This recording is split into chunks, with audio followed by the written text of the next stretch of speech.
Here you go. What my husband handed me was unmistakably divorce papers. It was so sudden that my mind couldn't catch up. The voice I managed to squeeze out was trembling noticeably. Well, why? We've never even mentioned divorce before. Isn't it obvious? Because you're infertile. In the end, we divorced.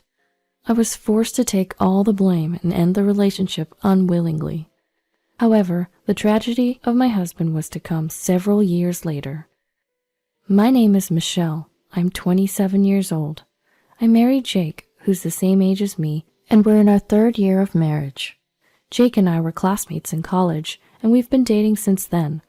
After graduating from college, we went through the unfamiliarity of working life and eventually got married. We've always been more like best friends than a couple. It may not be as romantic as the typical couple, but this relationship where we could talk about anything with complete honesty was comfortable for me. We've had arguments at times, but our marital relationship has been good. I thought we were going to live happily forever. Until one day, in our 2nd year of marriage, Jake came home looking grumpy. Hey, Michelle, aren't you pregnant yet? Huh? Why this sudden question? My mom asked why we don't have kids yet after being married for 2 years. That again? We talked about this, that children are a gift, remember? That might be true, but it's been 2 years already, right? It's honestly stressing me out to be constantly nagged by my mom. What am I supposed to do about that?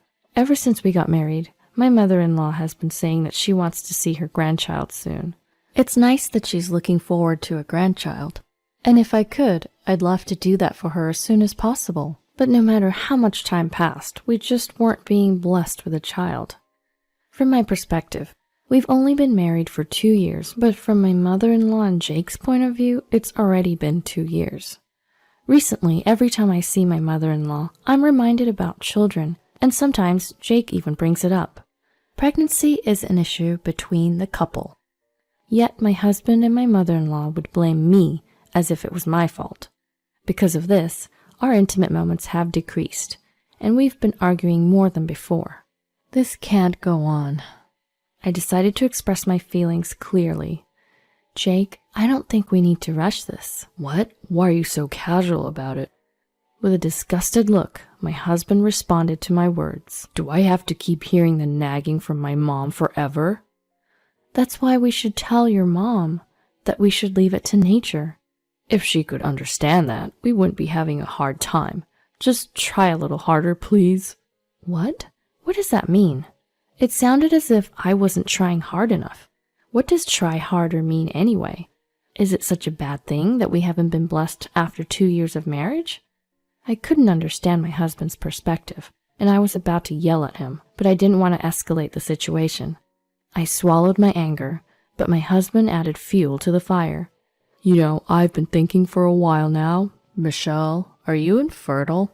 What? What are you talking about? Isn't it obvious? Isn't it strange that we haven't had any children? How does that make me the problem? It could be both of us, or it could be you, Jake. What? Why me? It's usually the woman's problem when a couple can't have kids, right? What? Are you serious?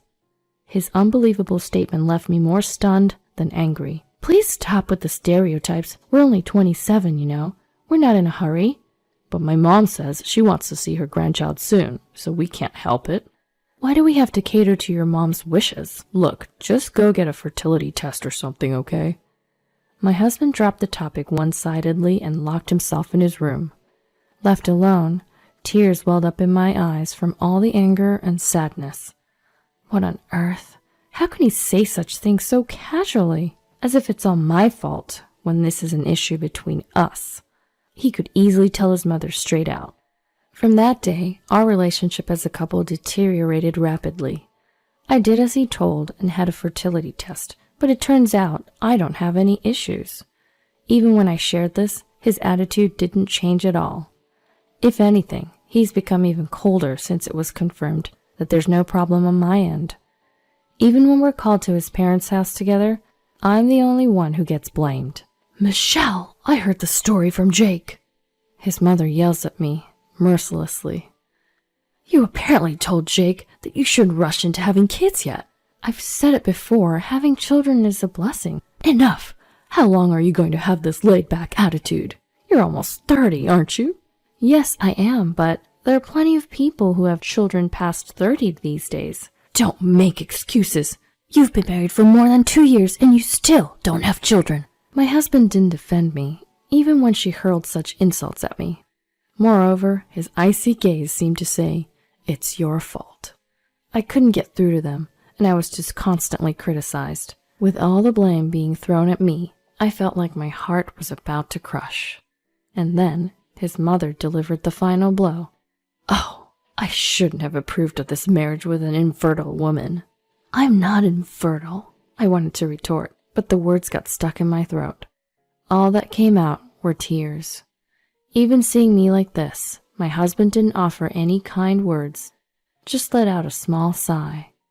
Several days later, since then, I barely talked to him. Of course, no intimacy either. What used to be a happy life turned upside down and became like hell. On this day, as usual, I was preparing dinner in a gloomy mood, waiting for him to come home. As soon as he got home, my husband stormed towards me. "Here you go." What he handed me was unmistakably divorce papers. Well, why? We've never even mentioned divorce before. Isn't it obvious? Because you're infertile. What? I couldn't comprehend what was happening. It was all too sudden. The voice I managed to squeeze out was trembling noticeably. Hold on, I told you, right? The tests showed that I'm not infertile. Then why can't we have kids? It doesn't make sense. If you think so, why don't you get tested, Jake? What? Why me? Isn't infertility a woman's issue? That's not necessarily true. The doctor even said that the cause could be on the male side. At that, my husband shouted, "Shut up!" louder than I'd ever heard him before. Seeing his terrifying face for the first time, my shoulders trembled unintentionally. I was at a loss for words, and he calmly told me, "There's no way the problem is with me. It's all your fault." But the hospital confirmed there's no issue with me. Shut up, you defective product. My mom was right to oppose our marriage. I'm embarrassed. I'm fed up with being married to a barren woman like you. How could you? Shut up and sign the divorce papers. I don't love you anymore. His cruel words made my head spin. Everything went dark before my eyes, and I no longer had the energy to retort. I filled out the divorce papers as told and signed it. When I finished, my husband coldly told me, "Pack up and get up by tomorrow." What? So soon? Don't talk back. Make sure you submit the divorce papers, got it? I understand. The next day, I did as I was told and packed up my things. After leaving the apartment I had shared with my husband, I submitted the divorce papers on my way back to my parents' house. Just like that, our marriage came to an abrupt end.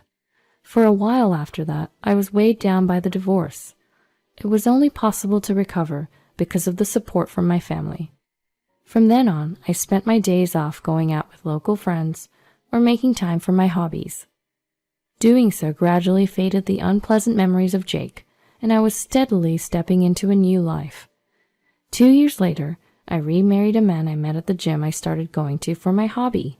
We were able to have a child right away. I wasn't infertile after all. There was no reason for me to be blamed. Just knowing that I could become pregnant lightened my heart. I'm glad I divorced Jake. I thought that from the bottom of my heart. Then one day, I got an invitation to a college reunion from a friend. Jake, my ex-husband, was in the same year, so I thought it would be awkward to meet him and was going to decline, but apparently he had already informed them that he wouldn't attend. I was also entering my second trimester, and I wanted to announce my marriage to my close friends. So I decided to attend the reunion. The day of the reunion finally came. I dressed up for the occasion and headed to the venue. Seeing my slightly swollen belly, my friends rushed over and showered me with congratulatory words. "Michelle, congratulations! We were worried when we heard you got divorced, but you look so happy. I'm really glad you met someone nice. Congratulations!" Tearing up, I thanked my friends. There I was, enclosed in this room of happiness. But that was short-lived. Wait, Michelle? A familiar voice disrupted the peaceful atmosphere. Jake was standing there. He approached me with a smug grin on his face. Long time no see. How have you been? Jake, I was told you weren't coming to the reunion today. I just happened to attend a company party nearby, so I just popped in. Oh, I see. Well, I'll be going now. As I tried to walk away, he stopped me. Hold on a minute. The next moment, he said something that made my ears burn. Hey, Michelle, you've put on some weight, haven't you? Excuse me? Whoa, you've gotten fat. I guess you won't be remarrying anyone. He looked me up and down, laughing at me in a demeaning way. In that moment, the tiny bit of feelings I had left towards him instantly turned into hate. Seeing me tremble in anger, my ex-husband mistakenly thought he'd won. Taking advantage of my silence, he started hurling insults at me. Your belly is too big. You're a terrible woman. He's the terrible human being. I firmly told Jake, "This is a baby bump. I'm pregnant." At that remark, my ex-husband looked dumbfounded. He was likely unable to understand the situation, so I explained carefully. "Did you hear me? This isn't fat. There's a baby inside." What? What are you saying? There's no way. Why not? Huh? Why are you so certain it's impossible? Despite my harsh tone, Jake stammered. Well, that's... As if to settle old scores, I tauntingly retorted, "Are you trying to say that I'm infertile?" Well, that's what I thought. Isn't that why you couldn't get pregnant for so long? But here I am, remarried and expecting a child. Do you still think I'm infertile? Oh. From behind him, a voice said, "Excuse me." There was an unfamiliar woman standing there. Upon seeing her, my ex-husband Jake visibly flinched. Rachel, didn't I tell you to wait at the entrance? I just followed you because I was concerned. What's going on here? Oh. Jake, didn't you say that you divorced because your ex-wife was infertile? That you loved each other but thought about each other's situation and decided on a peaceful divorce? That's... From what I heard of your conversation, it doesn't seem like you had a peaceful separation at all. The two of them were descending into a scene of a television drama in front of me. It appeared that this woman named Rachel was Jake's current girlfriend. Upon noticing how I was, Rachel opened her mouth with an apologetic expression. I'm sorry for the sudden interruption. I'm Rachel. You're Michelle, right? The ex-wife? Yes, that's correct, but I heard from Jake that your infertility was the reason for your divorce, but that's not true, is it? And the part about a peaceful divorce? Well, that's a downright lie. After all, he arbitrarily decided that I was infertile and abruptly pushed the idea of divorce onto me. I thought so. It seemed that Rachel had been fed a convenient lie by Jake. She seemed to feel a certain degree of anger at the truth that had come from my mouth. Jake desperately began making excuses, trying to regain her trust. Even at this point, he was still just a man trying to save his own skin. No, Rachel, really, it was a peaceful divorce. That doesn't make sense, does it? Michelle said she was abruptly pushed into a divorce. But that's because she... But Michelle's pregnant now, isn't she? That's... I hope it isn't so, but you're not the cause of the infertility, are you, Jake? What? As she continued her questioning, Jake's face gradually turned pale. He probably never imagined that he might be blamed for the infertility. With that, my ex-husband Jake was totally dispirited. Still pale, he crumbled onto his knees right there. Voices of condemnation could be heard from the classmates who had witnessed the whole incident. Jake really messed up blaming his infertility on his wife. That's just nuts.